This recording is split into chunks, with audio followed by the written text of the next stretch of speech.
Today I'm sharing how to make these adorable, easy no-sew sweater pumpkins for your fall decor using what you already have in your home. So just let me get set up and I'll be right back. Let's start. Here's the fun part.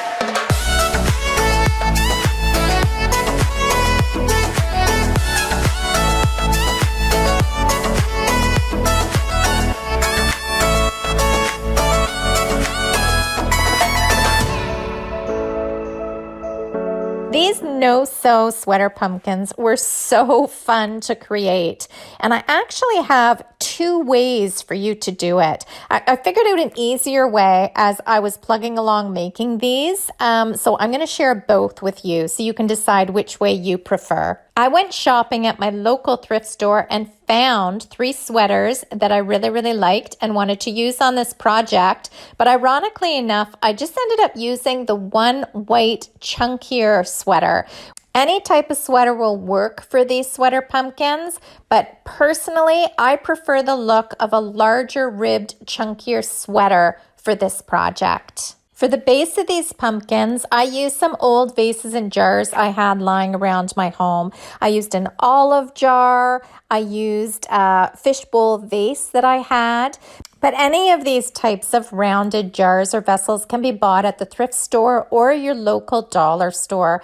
You can even use a dollar store fishbowl vase or a dollar store faux pumpkin for this project. So I started by laying the sweater flat and cutting the arms off. And rather than follow the seam on the shoulder, I just cut a straight line right directly to from the top to where your underarm would be. After the sweater arm was cut off, I stuck my arm in and turned it inside out. And as I mentioned, be sure to watch to the end of this video because I have an even quicker way I did it, but this works really well. Using these elastic hair ties that I get from my local dollar store, I tied one end of the arm with this elastic band. If you don't have these hair ties or hair elastics, any sort of elastic band or even string would work to do this. Once you've secured it with the elastic band, you're going to have something that looks like a sock once you turn it inside out again, which will actually be the right side. Taking your jar or your vase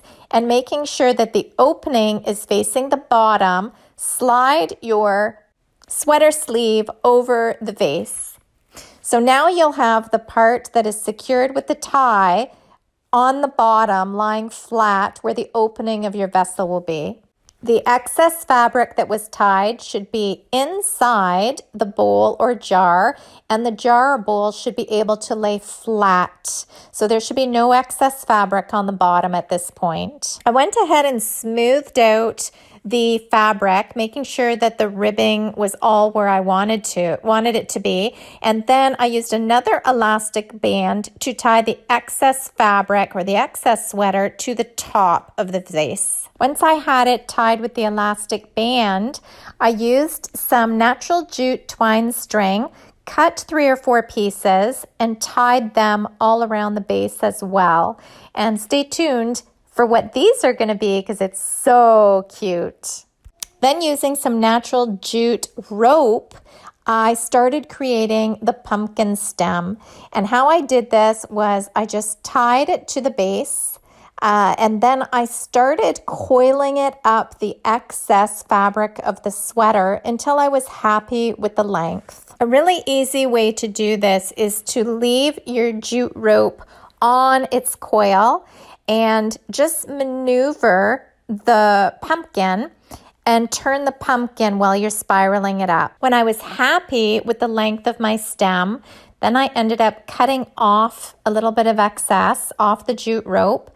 I tied off the top and I actually used my scissors to cut the excess sweater off the top just to even it out. Then using a glue gun, I added glue to the sweater top and just spiraled the excess of the sisal rope or the jute rope on top so you couldn't see the top of the sweater. And of course, safety first. When working with a glue gun, always be sure to protect your fingers. So that's the way I did the first two pumpkins, and they both turned out beautiful. But then I thought, wait, hold the phone here. There's an easier way to do this.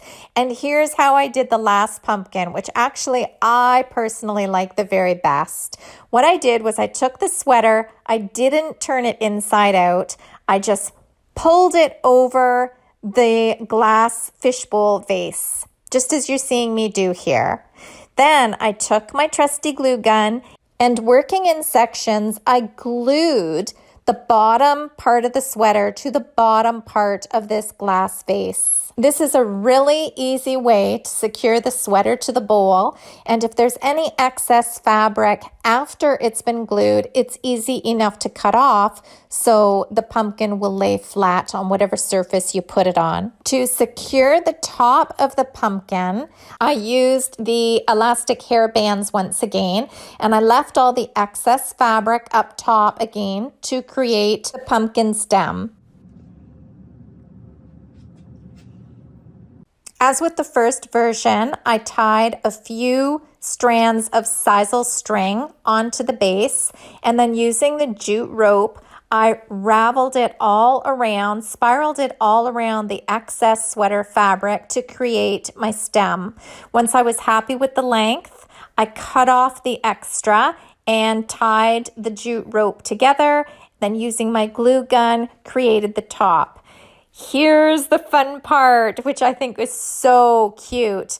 What are these little sisal strings for? We're going to make curly cues. And how I did this was so easy. I just dipped my finger into some Mod Podge and I made sure that the sisal string was covered in Mod Podge. And then I took a pen, but any cylinder sort of, it could be a pencil. I ended up using a straw, as you'll see. And I twirled the sisal string around it using a heat gun, but you could also use a hair dryer or hair blower would work just as well. I dried it up a little bit and then I removed the pen and or the straw, whatever you use, you just remove it afterwards. And look what you end up with, these cute little spirals. And that's the full tutorial on how these no-sew sweater pumpkins all came together. I'm curious as to which version you prefer. Do you prefer the two ends tied with the elastics, or do you actually prefer gluing the bottom onto the bottom of the glass vase and then having kind of like the little concave in the opening? I prefer the second version, but again, I'm curious to hear what your thoughts are. So here's the before and here's the after. And I have to say, this was such a fun project to work on and they turned out just adorable.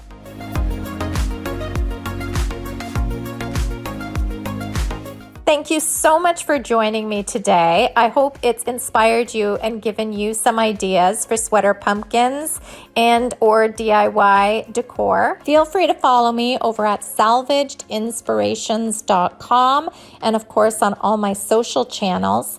And be sure to subscribe here to YouTube as well. I have a video coming out every Saturday and I also have a bonus video coming out every Wednesday for a quick tip. So be sure to subscribe and hit that bell. Thanks again for joining me today and have a super week. Bye for now, guys.